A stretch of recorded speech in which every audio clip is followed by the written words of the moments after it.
এখন থেকে আমরা জাতীয় পার্টির কেন্দ্রীয় পদ সহ সকল পদ পদবি পরিহার করে পদত্যাগ করলাম। সাংবাদিক ভাইয়েরা, আপনারা জানেন শেখ হাসিনার সরকার দেশের নির্বাচন ব্যবস্থা ধ্বংস করে বিনা ভোটে, রাতের ভোটে ও ডামি ভোটের সংস্কৃতি চালু করেছিলেন, যার সহযোগী হিসাবে জাতীয় পার্টি দায় এড়াতে পারে না। দেশের সকল সাংবিধানিক প্রতিষ্ঠান ধ্বংস করা হয়েছে। লুটপাটতন্ত্র ছিল ওপেন সিক্রেট। শেয়ার বাজার, ব্যাংক, বিমা থেকে শুরু করে সকল আর্থিক প্রতিষ্ঠান ডাকাতি হয়েছে। দেশের মানুষের অর্থ বিদেশে পাচার করা হয়েছে। মানুষের বাক স্বাধীনতা কেড়ে নিয়ে অনুগতদের দ্বারা বিরোধী দল ও মতকে সরকার বিরোধী আখ্যা দিয়ে এক মহাস্বৈরাচারী ভূমিকায় অবতীর্ণ হন পলাতক শেখ হাসিনা। নিপীড়নের অংশ হিসেবে মিথ্যা মামলা, ঠিক আছে, দেশের সাধারণ মানুষের কর্মসংস্থান থেকে সব কিছু বন্ধ হয়ে যায়। তার সঙ্গে চলেন ভিন্নমত দমন। নিপীড়নের অংশ হিসেবে মিথ্যা মামলা, ক্রসফায়ার, গুম, খুন ও আয়নাঘরের মতো এক জঘন্য মানবতা বিরোধী কর্মকাণ্ড। এমত অবস্থায় দেশের মানুষ সৃষ্টিকর্তার কাছে নীরবে চোখের পানি ফেলছে। আমরা বিশ্বাস করি, যখন কোনো অত্যাচারী শাসকের বিরুদ্ধে আমজনতা কিছু করার ক্ষমতা হারিয়ে ফেলে, তখন সৃষ্টিকর্তা আল্লাহর সাহায্য চলে আসে।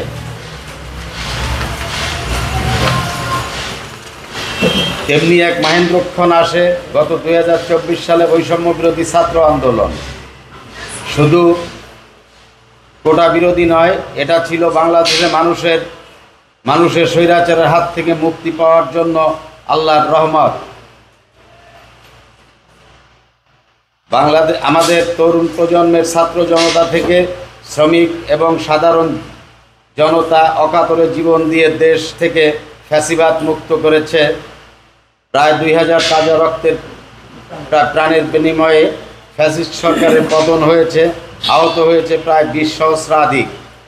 তরুণ প্রজন্মের এই আত্মত্যাগ ও জাতি শ্রদ্ধার সাথে স্মরণ করবে। এছাড়া যারা আহত হয়েছে, চিরতরে পঙ্গু বা অঙ্গহানি হয়ে বেঁচে আছে, তারা এ যুগের বীর যোদ্ধা ও সূর্য সন্তান। আমরা জুলাই বিপ্লবের সকল শহীদদের আত্মার মাগফিরাত কামনা করছি এবং আহত বীর যোদ্ধাদের প্রতি শ্রদ্ধা জানাই। প্রিয় সাংবাদিক বন্ধুগণ, রাজনীতি একটি চলমান প্রক্রিয়া। সময়ের সঙ্গে এটি পরিবর্তন ও পরিমার্জন করতে হয়। ইতিহাস থেকে শিক্ষা নিতে হয়। ভুল স্বীকার বা ক্ষমা চাওয়া রাজনৈতিক সংস্কার ও শিষ্টাচারের আওতাভুক্ত। অকাট্য প্রমাণ থাকা সত্ত্বেও আমরা দেখলাম জাতীয় পার্টির শীর্ষ নেতৃবৃন্দ এখনও জাতির কাছে ক্ষমা চায়নি বা ভুল স্বীকার করেনি। বরং পতিত সরকারের পক্ষে কথা বলছেন কোনো নেতা। কেননা তারা বিগত দিনে ফ্যাসিস্টদের সাথে হালুয়া রুটির ভাগ ত্যাগ করতে পারেনি, রুটির লালসা ত্যাগ করতে পারেনি। তারা স্বৈরাচারের দোসর। আমরা চাই দেশে একটি কার্যকর গণতান্ত্রিক ব্যবস্থা গড়ে উঠুক। বর্তমান অন্তর্বর্তী সরকার জাতিকে বড় ধরনের সংস্কারের আশ্বাস দিয়েছেন।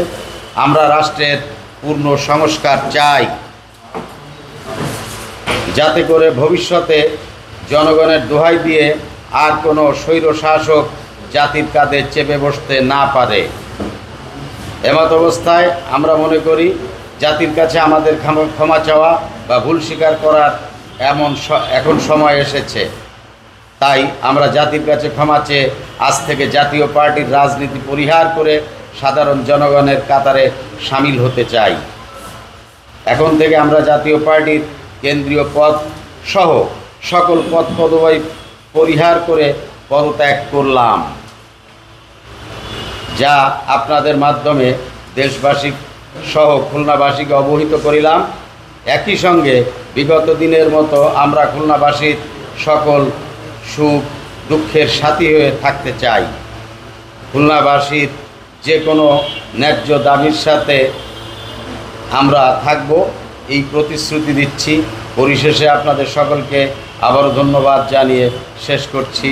আল্লাহ হাফেজ। ধন্যবাদ আনতে জনাব আলহাজ আব্দুল গফফার বিশ্বাস, সাবেক সাংসদ, সাবেক প্রেসিডিয়াম সদস্য, জাতীয় পার্টি।